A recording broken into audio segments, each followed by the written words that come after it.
I made a joke about sleeping with his best friend. Now Ryan is filing for divorce, and using it as proof. It started out as a careless, sarcastic remark.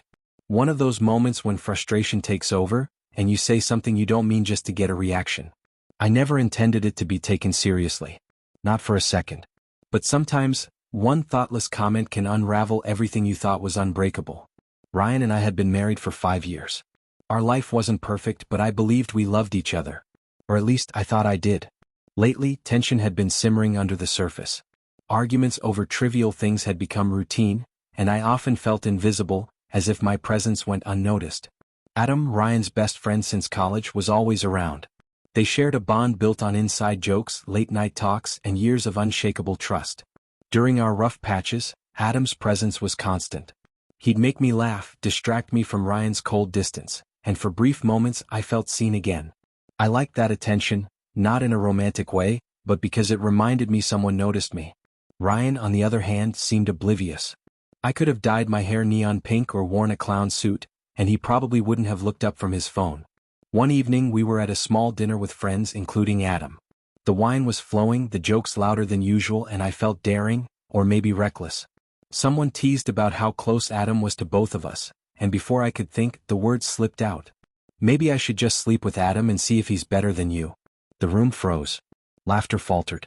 Adam chuckled nervously and excused himself to refill drinks. I tried to laugh it off. Relax, it's just a joke, I said. But Ryan didn't even look at me. His jaw was tight, his eyes cold. We went home and I expected an argument.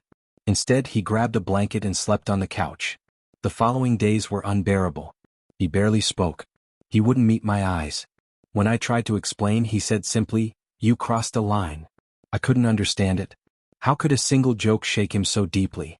I convinced myself he'd calm down. But he didn't. A week later, everything fell apart. I walked in from work to see Ryan sitting at the kitchen table, papers in front of him. My heart sank. "We need to talk," he said quietly. He handed me the folder. Divorce papers. "Ryan, you can't be serious," I whispered. "I am," he said flatly. "You humiliated me. You made a fool of me in front of my best friend. Do you know how that felt?" I tried to explain. It was just a joke. I was frustrated. I didn't mean it.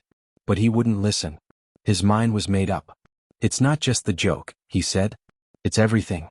Your distance, the way you look at him, the way you talk to him. You've been blurring lines for months." His words were like ice. There was a sliver of truth in them. I had sought Adam's attention to fill a void Ryan had left, not physically but emotionally. I wanted to feel noticed. But I hadn't crossed the line, or had I, in perception? Ryan didn't need proof beyond my words. Our friends had heard the joke, whispered about it, laughed, speculated. Adam stopped coming around. He didn't answer my calls. He vanished, unwilling to get caught in the middle. The silence from both men crushed me. Then Ryan's lawyer contacted me. He was filing for divorce, citing emotional betrayal and public humiliation. The man I loved, the one I thought could forgive anything, was turning our life into a legal battlefield. I begged him to talk, to let me make it right. "You're throwing everything away over a joke," I cried. "You threw it away when you made me the punchline," he said, his voice steady, cold, final. That's when I realized, it wasn't about the joke.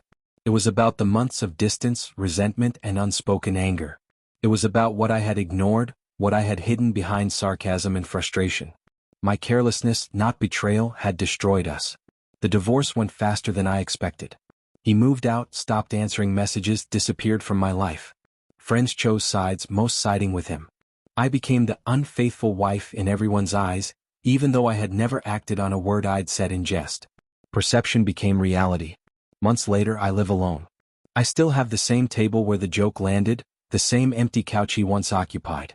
Every time I see them, I hear that night replayed, the laughter, the wine, the words I can never take back. I joked about sleeping with his best friend. But really, I was just desperate for my husband to see me, to care. I thought jealousy would make him love me more. Instead, it made him leave. Sometimes love doesn't end with betrayal. Sometimes it ends with carelessness. And mine ended with a joke that was never meant to be funny.